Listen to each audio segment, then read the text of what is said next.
Hello' students, লৈ আহিছোঁ আজিৰ ভিডিঅ'টোত HS 2027ৰ বাবে যিসকল ছাত্ৰ ছাত্ৰী আৰ্টছ কমাৰ্চ আৰু ছায়েন্সৰ আছে তেওঁলোকৰ বাবে বুক লিষ্ট আৰু আজি আমি ডিছকাছ কৰিম যে কি কিতাপ আমি একচুৱেলি কিনিব লাগে ছায়েন্স কমাৰ্চ বা আৰ্টছৰ কাৰণে আৰু কি কিতাপ পঢ়িলে আমি এটা ভাল ৰিজাল্ট কৰিব পাৰিম। তেন্তে চাই যোৱা এই ভিডিঅ'টো। প্ৰথম যদি আমি ইংলিছৰ কথা কওঁ, ইংলিছৰ কিতাপ হায়াৰ ছেকেণ্ডেৰীৰ পৰা যোনখন প্ৰকাশিত হয় সেইখন চালেই হ'ল।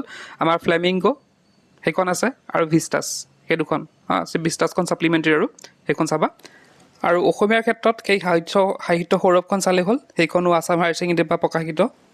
এতিয়া কমাৰ্চৰ আমি ডিছকাছ কৰিম। তো কমাৰ্চৰ যোনটো বিজনেছ মেথমেটিক্স এণ্ড ষ্টেটিক্স আছে সেইটো অজন্তা মজুমদাৰ ইংলিছ মিডিয়ামৰ কাৰণে, আছাম হায়াৰ ছেকেণ্ডেৰী যিখন আছে সেইখন আছামিছ মিডিয়ামৰ কাৰণে ল'লেই হ'ল। তো ইকনমিক্সৰ ক্ষেত্ৰত JP গোৱেল ইংলিছ মিডিয়ামৰ আৰু JP গোৱেলে আছে মানে আছামিছ মিডিয়ামৰ। একাউণ্টেঞ্চিৰ ক্ষেত্ৰত BB দাম ইংলিছ মিডিয়ামৰ আৰু আছামিছ মিডিয়ামসকল ল'ব লাগিব চেনিৰাম বৈদ্যই লিখা ইকনমিক্সৰ একাউণ্টেঞ্চিৰ কিতাপখন ল'লে বেছি ভাল হ'ব। তাৰপিছতে আমাৰ ফাইনেন্সৰ ক্ষেত্ৰত ৰাজদীপ নাগ ইংলিছ মিডিয়ামৰ আৰু আছামিছ মিডিয়ামৰ ক্ষেত্ৰত সন্তু কুমাৰ শৰ্মা, শৈলেন ডেকা সেইখিনি চালে হ'ল ফাইনেন্সৰ ক্ষেত্ৰত। তাৰপিছতে বিজনেছ ষ্টাডিজ ক্ষেত্ৰত ডক্টৰ RK পাঠক ইংলিছ মিডিয়ামৰ আৰু ডক্টৰ বিবেকানন্দ শৰ্মা, ডেইজি দাস সেইটো হৈছে আছামিছ মিডিয়ামৰ। এতিয়া আহিছোঁ আমি ছায়েন্স ষ্ট্ৰীমৰ। তো ছায়েন্স ষ্ট্ৰীমত যদি চাওঁ ফিজিক্সৰ SL এৰোৰা বা আমি ABC ফিজিক্স ল'ব পাৰোঁ। কেমেষ্ট্ৰিৰ ক্ষেত্ৰত ABC কেমেষ্ট্ৰি বা প্ৰদীপছ কেমেষ্ট্ৰি আমি ল'ব পাৰোঁ। তাৰপিছতে আছে বায়'লজিৰ আমি মেইনলি ক'ত ফ'কাছ কৰিব লাগিব, NCERTত ফ'কাছ কৰিব লাগিব। আৰু তাৰোপৰি আমি আছাম হায়াৰ ছেকেণ্ডেৰীৰ এক্সাম মাষ্টাৰ বুলি এখন কিতাপ আহে সেইখন আমি চাব পাৰোঁ। মেথছৰ ক্ষেত্ৰত RD শৰ্মাখন আমি ইউজ কৰিব পাৰোঁ, সেইখন ভাল কিতাপ এখন হয়, সেইখনত অলৰেডি তোমালোকে ইউজ কৰিছা হয়তো। নেক্সট ইছোঁ আৰ্টছৰ চোৱা ইয়াতে পলিটিকেল ছায়েন্স অসমীয়া মাধ্যম, ইয়াতে উচ্চতৰ মাধ্যমিক ৰাজনৈতিক বিজ্ঞান শৰ্মা জামান বৰুৱা। তো আৰু পাছত আছে কি ভাৰতীয় সংবিধান নায়ক পাল দত্ত চক্ৰৱৰ্তী, আকৌ ৰাজনৈতিক তত্ত্ব নায়ক পাল দত্ত চক্ৰৱৰ্তী, ভাৰতীয় সংবিধান অসমৰ উচ্চতৰ মানে যোনটো NCERT হয় অসম উচ্চতৰ মাধ্যমিক যোনটো শিক্ষা সংসদে দ্বাৰা প্ৰকাশিত সেইখন কিতাপ। আৰু ৰাজনৈতিক তত্ত্বৰ তলতো আছে অসম উচ্চ মাধ্যমিক শিক্ষা সংসদ, ইয়াতে আছাম হায়াৰ ছেকেণ্ডেৰী যোনটো NCERT কিতাপ হয়। ইয়াতে মেইনলি তোমালোকে যদি NCERT কিতাপখন পোৱা লৈ ল'বা, আৰু বাই চান্স NCERT কিতাপ নাপালে তোমালোকে সেইখিনি যোনখিনি ধৰা ইয়াতে বেলেগ বেলেগ ৰাইটাৰ আছে নায়ক পাল দত্ত চক্ৰৱৰ্তী তেওঁলোকৰ কিনিব পাৰা। কিন্তু মেইনলি তোমালোকে যদি NCERTখন ফ'ল' কৰা বেছি ভাল হয়। বাকী যদি NCERT নোপোৱা এইখিনি ৰাইটাৰৰ তুমি বেলেগ বেলেগ ৰাইটাৰৰ যোনখিনি লিখি দিলোঁ সেইখিনি চাব পাৰা। নেক্সট পলিটিকেল ছায়েন্সৰ যদি আমি ইংলিছ মিডিয়ামৰ চাওঁ, ইয়াতে ইণ্ডিয়ান কনষ্টিটিউশ্যন আছে NCERT বুক সেইখন ফ'ল' কৰিবা। পলিটিকেল থিয়ৰী NCERT টেক্সটবুকে ফ'ল' কৰিবা। আৰু যদিহে নোপোৱা তেন্তে তলৰবিলাক যোনবিলাক আছে ইণ্ডিয়ান কনষ্টিটিউশ্যন তেনেকৈ পাল চক্ৰৱৰ্তী পল, পলিটিকেল থিয়ৰী পাল চক্ৰৱৰ্তী পল, পলিটিকেল ছায়েন্স জামান বৰুৱা চুলতানা সেইখিনি তোমালোকে ফ'ল' কৰিব পাৰা। কিন্তু NCERTখন মেইন। ইকনমিক্সৰ চাবা তোমালোকে, ইকনমিক্সো তেনেকৈ JP গোৱেলে লিখা আছে আৰু অৰ্থনৈতিক পৰিসংখ্যা চৌধুৰী প্ৰিয়দৰ্শনী, ব্যষ্টিবাদী অৰ্থবিজ্ঞান পৰিচয় চৌধুৰী প্ৰিয়দৰ্শনী আৰু অৰ্থনৈতিক পৰিসংখ্যা যোনখন NCERT আছে সেইখন ফ'ল' কৰিব পাৰা।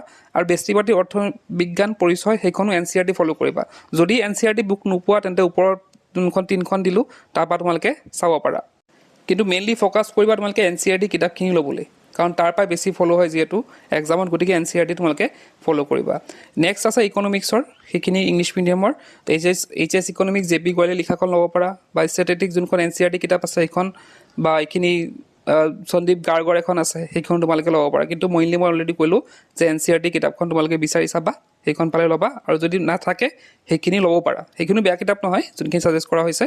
নেক্সট আমাৰ লজিক এণ্ড ফিলচফি যদি চাওঁ, তৰ্ক আৰু দৰ্শন সেইখনো NCERT কিতাপ, বা যদি NCERT নোপোৱা তেন্তে তোমালোকে তৰ্ক আৰু দৰ্শন শৰ্মা দাসৰখিনি কিতাপখন ল'ব পাৰা। এতিয়া যদি ইংলিছ মিডিয়ামৰ চাওঁ, ইংলিছ মিডিয়ামৰ NCERT, আৰু যদি সেইখন NCERT নোপোৱা তেন্তে দাস আৰু শৰ্মাৰখন তোমালোকে ফ'ল' কৰিব পাৰা। ঠিক তেনেদৰে জিঅ'গ্ৰাফী যদি অসমীয়া মাধ্যমখিনিৰ কথা কওঁ, ইয়াতে চোৱা প্ৰাকৃতিক ভূগোল মহন্ত আছে, আৰু এইপিনে ব্যৱহাৰিক ভূগোলৰ বুনিয়াদী NCERT আছে, ভাৰতৰ প্ৰাকৃতিক পৰিৱেশ NCERT আছে, ব্যৱহাৰিক কাৰ্য NCERT আছে। গোটেইখিনি NCERT পালেতো ল'বাই, নহ'লে এইখন মহন্তখনো তোমালোকে চাব পাৰা। নেক্সট আমি যদি জিঅ'গ্ৰাফী ইংলিছ মিডিয়ামৰ কথা কওঁ, সেই একেই কথা। জিঅ'গ্ৰাফীত যোনবিলাক NCERT আছে, জিঅ'গ্ৰাফীত যোনবিলাক NCERT কিতাপ আছে, যেনেকৈ India physical environment NCERT textbook, fundamental physical geography NCERT, practical work with geography সেইখিনি NCERT টেক্সট, গোটেইখিনি এইখিনি কি কৰিবা NCERT ফ'ল' কৰিলে হ'ল।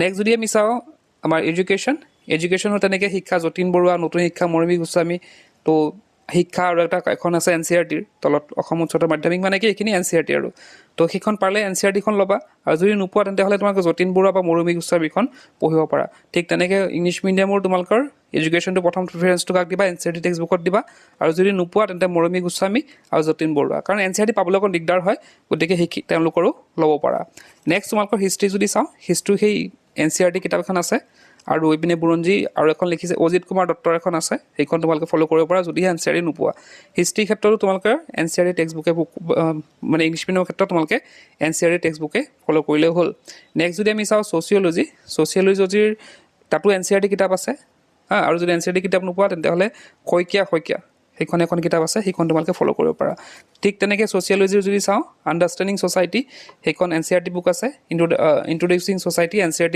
টেক্সট বুক আছে এইখন চাগে ফাৰ্ষ্ট ইয়েৰ চাই ল'বা এবাৰ ছেকেণ্ড ইয়েৰ কিতাপখন চাই ল'বা আৰু যদি সেইখন নোপোৱা তেন্তে HS ছ'চিয়লজি আছে হেমন্ত বৰগোহাঁই সেইখন তোমালোকে ফ'ল' কৰিব পাৰা সেইখন চাই ল'বা আৰু সেইখিনি NCERT নাপালে আৰু এডভান্স আছামিজত সেইখনো NCERT কিতাপখন আছে তো তলতে কলংপৰীয়া সাধু চাগে ফাৰ্ষ্ট ইয়েৰ গ'ল নেকি অলপ চাই ল'বা টিকেন্দ্ৰজিৎ নাটক সেইখনো চাগে ফাৰ্ষ্ট ইয়েৰৰ হয় তো এডভান্স আছামিজৰো তেনেকৈ NCERT কিতাপ পঢ়ি ল'লে হ'ল তো ফাৰ্ষ্ট ইয়েৰ হয় নেকি চাবা তোমালোকে কপিলীয়া সাধু আৰু টিকেন্দ্ৰজিৎ নাটক সেইখন হয়তো ফাৰ্ষ্ট ইয়েৰ হয় সেইখিনি অলপ মিলাই ল'বা এইখিনি মিক্সড হৈ আছে চাগে তো এইখিনি আছিলে HS 2027 বাবে কিছুমান বুক লিষ্ট আশা কৰিছোঁ এইখিনি তোমালোকক সহায় কৰিব তেন্তে আজিৰ ভিডিঅ'তে শেষ কৰিলোঁ কিপ ৱাচিং কেলাৰ